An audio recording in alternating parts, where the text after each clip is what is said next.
Chapter 24. I never did make it to bed that night.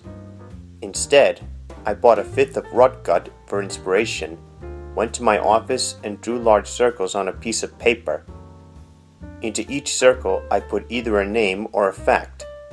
Some of the names overlapped each other, and so did some of the facts. Some of the names overlapped some of the facts, and some of the facts overlapped some of the names. No answers came of it. I wound up punchy from lack of sleep and with a headache to boot. Who was I kidding anyway? Analytical cognition never had been my strong suit. I function best when the solution to a case requires a direct physical approach. It might never win me a turn as king of beasts, but at least it gets me my own small jackal-free corner of the jungle. What more could any snake in the grass want? I scooped my fruitless evening exercise into the wastebasket just as old Mr. Sun bade me good morning and started his trek across the sky. Must be boring for the big yellow galoot, doing the same job day in and day out, but at least he always knows where he's headed. That's more than I could say for a certain private eye of my acquaintance. Scrubbing off my face left such a dark ring around the office sink that I dared to hope I might have scoured off the circles under my eyes, but no such luck. I hauled out my razor and upped my record for most shaves on a single blade. At least this time I managed to stop the bleeding before it attracted vampire bats. I swiped the morning paper from in front of the accountant's office next door and was just sitting down to a leisurely glass of breakfast when my partner walked in. I couldn't understand it. Even with no rest, the darn rabbit came in perky enough to out-chipper Mary Poppins. I could have gone into insulin shock or suffered permanent eye damage from being exposed to such a heavy dose of sweetness and light. "I didn't expect to find you here this early," said Roger cheerfully. "I wanted to get an early start," I answered. The sun shining in my office window lit up the tips of Roger's fur and made him look like a descended angel. Dare I hope that maybe Roger had disintegrated during the night, and what I saw before me was Roger's ghost? On second thought, that didn't seem like such a hot prospect. At least I could keep alive Roger at bay by barricading my door. I hated to imagine the pester potential of a Roger Rabbit able to walk through walls. I poured myself a second glass of breakfast, and Roger just couldn't leave well enough alone. "You shouldn't drink this early in the morning," he said. "It's bad for your liver." His balloon rained down a trail of brimstone halfway across my desk. Ever catch a whiff of brimstone? Pure essence of skunk flower. I pulled out my lighter and ignited the larger of the pullets before they broke. They flared bright yellow and disappeared. "Who appointed you guardian of morals around here?" I said, knocking back my toddy in a single swallow. "How about you watch your liver and I watch mine?" "However you want it," he said peevishly. "I'm only concerned for your welfare." "You earned your keep last night?" "Indeed I did." The rabbit set down a Piggly Wiggly grocery bag, from which he extracted enough carrots to bring everybody in the building up to 20/20 vision. He ran them through his front teeth the way lumberjacks run redwoods through a sawmill. Zing, zing, zing. "I visited a few all-night bookstores, but none of them had any reference books detailed enough to help me identify the writing on the scroll. So I planned to check out the public library as soon as it opened this morning. That's when I got an incredible stroke of luck. On the way to the library, I passed a Parisian falafel shop. They had a big sign out front listing all their sandwiches in English, and a smaller sign with the same list in Parisian.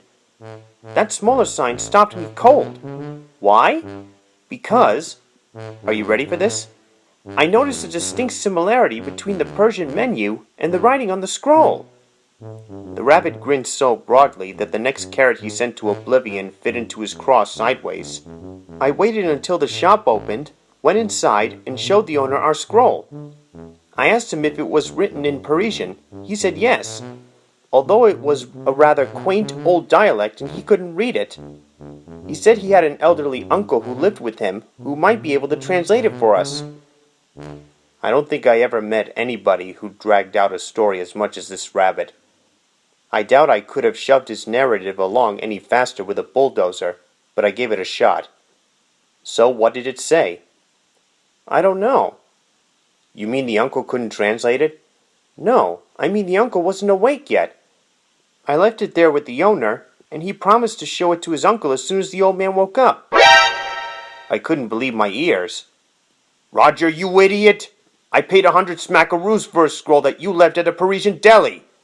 Suppose that scroll turns out to be valuable and the deli owner decides to keep it for himself. Suppose when you go back for it, the guy tells you he accidentally stuffed it full of sprouts and sold it as a sandwich. What do you do then, Mr. Sam Spade Reborn? That knocked the smart alecky rabbit down a peg or two. He sucked in his mouth so far his nose almost disappeared. Gee, Eddie, you want me to go back right now and get it? I shook my head. No, don't bother. The damage is done. If the deli owner is going to diddle us out of it, there's not much we can do to stop him. I really am awfully sorry, Eddie. Everything the rabbit had that could slump slumped. His shoulders, his ears, his nose, even his eyebrows. I came around to his side of my desk and punched him a hearty tap on the arm. Hey, brighten up. What kind of a detective would you be if you didn't screw up every now and then? You mean it? A few parts of him unslumped. Sure, even me, your supposedly infallible mentor, has been known to blow it a time or two. I don't believe it. It's true. Tell me one. Maybe later. In truth, I couldn't remember a time, but I had the rabbit pretty well pumped up by then, and I didn't want to go through the process again. Right now I've got something more important to discuss with you. You ever hear of a guy named Sid Sleaze? The rabbit snapped back into the proper spirit. The way he talked, his mannerisms, his stance, I swear if I squinted, I couldn't have told him from a fuzzy long-eared Humphrey Bogart. Yes, I know him. A no-good through and through. A human publisher of toon pornography.